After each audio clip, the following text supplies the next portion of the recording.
मैं तेरे इश्क में मर न जाऊं कहीं, तू मुझे आज़माने की कोशिश न कर।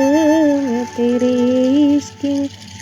हाय फ्रेंड्स, और इसी के साथ मैं आपकी अपनी अलीशा सरकार स्वागत करती हूँ आपका आपके अपने चैनल द उपन्यास टेलर पर। कैसे हैं आप सब? सर्दी के अच्छे से मज़े ले रहे हैं ना? और इस बार ना बहुत ज़बरदस्त ठंड पड़ रही है, तो प्लीज़ अपना ध्यान रखिएगा, वरना तो हालत ऐसी हो जाएगी जैसी फ़िलहाल मेरी होके रखी है।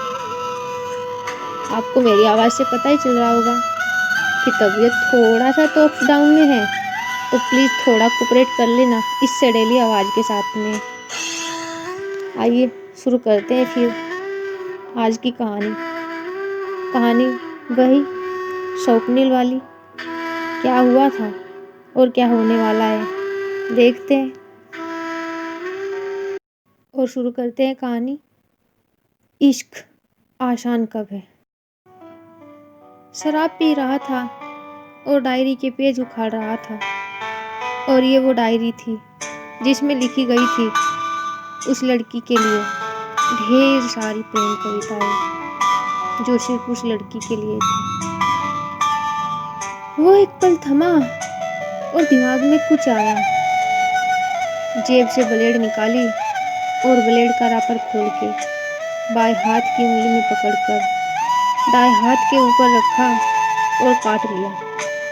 एक तेज दर्द की लहर और खून टपक पड़ा। खून ज्यादा नहीं बहा, शायद ज्यादा गहरा नहीं लगा था, पर मजा बहुत आया। थोड़ी देर बैठा रहा, फिर एक बार दिमाग में वही पागलपन सवार हुआ, और इस बार लाइन से एक के बाद एक लगातार 5 कट मारे। इस बार दर्द बहुत हुआ था, अब तो खून भी बह रहा था। शराब पीता जा रहा था और थोड़ी थोड़ी उन घावों पे डालता जा रहा था। जितना दर्द और जलन मिलता उतना मजा आ रहा था, उतना ही दिल में सुकून पहुंच रहा था। शराब की लगभग पूरी बोतलें खत्म होने को आई थी, और नशा ऐसा था कि 7 घोड़ों पे सवार। सिगरेट के सारे पैकेट खत्म कर दिए थे। एक रात में 3 पैकेट पी गया था। एकदम चित लेटा हुआ था, आंखें बंद करके। सिर बेतहाशा घूम रहा था।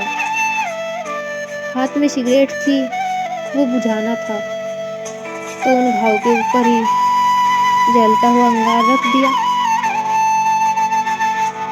बस खत्म होने का एक जुनून था। इतने नशे में कब नींद आई कुछ पता ही नहीं चला। सुबह 11 बजे दरवाजा खटखटाने से नींद खुली। दरवाजा खोला तो देखा वही सामने खड़ी थी। अब काटो तो खून नहीं वाला हिसाब था मेरा। मैंने दाएं हाथ से फटाफट शर्ट को ऊपर सही किया। वो अंदर आई और चारों तरफ देखा, और अचानक उसकी नजर जमीन पर पड़े खून के धब्बे और ब्लेड पर गई। मेरी तरफ घूमकर सवालिया निगाहों से देखी और लगभग चिल्ला उठी, शर्ट उतारो अपनी। मैं घबराया हुआ, क्या हुआ? क्यों उतारूं? मैंने कहा शर्ट उतारो स्वप्निल। इस बार लगभग दहाड़ते हुए बोली थी, और मैंने डरकर अपनी शर्ट उतार दी थी। पूरे शरीर का मुआयना करने के बाद उसकी नज़र मेरी बाह पर गई, जो अब सूज गई थी घाव और छाले की वजह से। और देखते ही हाथ घुमाकर जोरदार थप्पड़ मार दी गाल पर। चटाक की आवाज हुई और मैं अपना हाथ अपने गाल पर ले गया। मसलने लगा था गाल को, लेकिन बोला कुछ नहीं। कुछ देर वो बैठी रही, उसकी आंखों में आंसू थे। मैं यूं ही बेसुध और मौन उसे देखता रहा। फिर उसने अपने आंसू पोंछे और बोली, जाओ जाकर नहा लो।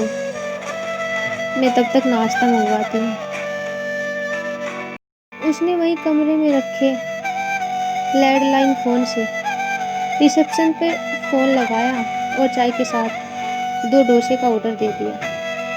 कुछ देर में मैं नहाकर टॉवल में ही बाथरूम से बाहर आया। उसने मेरी तरफ देखा भर और वो उठी, फिर अपने हैंडबैग से बोरोप्लस निकाल के मेरी बाह के घाव पे लगा दिया और कपड़े पहन के जल्दी से रेडी होने का हुक्म सुना दिया। मैं जब तक कपड़े पहन रहा था तब तक उसने मेरा बैग वापस से पैक कर दिया था और अब तक होटल का वेटर भी खाना लेकर आ गया था। शांति से दोनों खाना खाए। खाना खत्म करने के बाद उसने एक खामोशी को तोड़ा था और बोली थी, अगर मैं कुछ मांगूं तो दोगे? हाँ। नहीं, पहले मेरी कसम खाओ। हाँ बाबू, तुम्हारी कसम। अब बोलो। आज के बाद ऐसा कोई काम नहीं करना सीखनी है। आज के बाद तुम ऐसा कोई कदम नहीं उठाओगे, वरना मेरा मरा मुंह देखोगे। कसम से। जो ये वाली कसम खिलाई जाती है ना, ये कठोर से कठोर दिल वाले को भी तोड़ कर रख देती है। खैर, अब तो कसम के कुएं में कूद ही चुका था, तो बस अब हम करके मौन स्वीकृति देनी थी, सो दे दिया। कुछ देर ऐसे ही बैठे रहे, फिर अचानक से उठकर मैंने उसके होठों को चूम लिया और आंखों से आंसू ढलकने लगे। रो वो भी रही थी, रो में भी रहा था और एक दूसरे के आंसू पीते हुए लबों को चूमते रहे। एक बरसात का मौसम आया और निकल गया था इस दौरान जैसे। कुछ समय बाद हम अलग हुए तो बोल पड़ी, तुम आज ही वापस जा रहे हो? हाँ ठीक है। बस इतना कहा और हम दोनों बैग लेकर रूम से बाहर आ गए।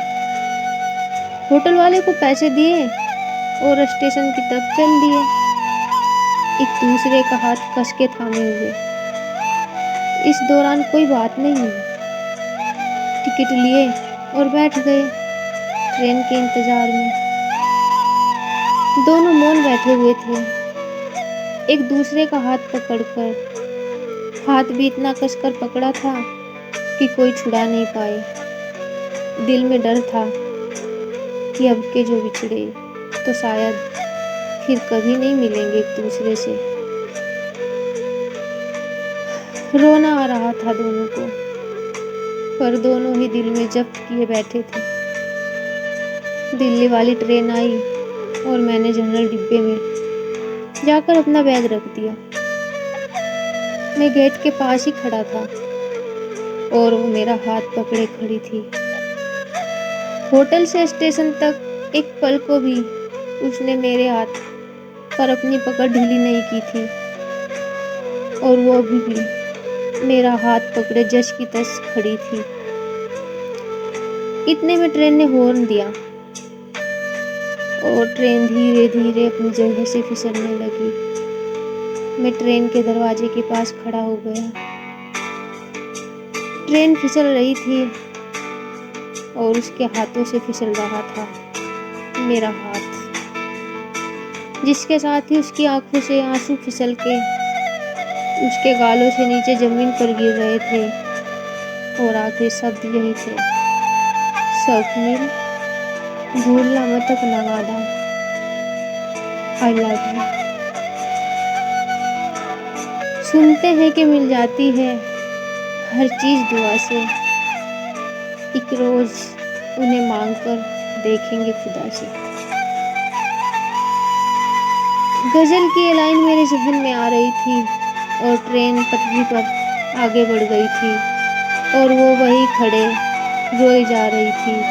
अब आंखों के आंसू की वजह से ट्रेन दूर निकल जाने से वो बिल्कुल धुंधली सी दिख रही थी मुझे और फिर वो धुंधला साया भी गुम हो चुका था।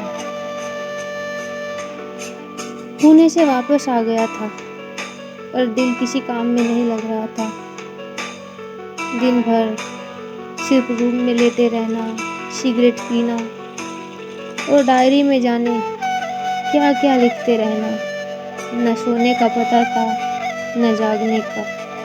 और भूख तो जैसे पुणे में उसके पास ही छोड़ आया था। रात रात भर अंधेरी छत पर बैठा रहता था, न किसी से बात करता न ही कॉलेज जाता था।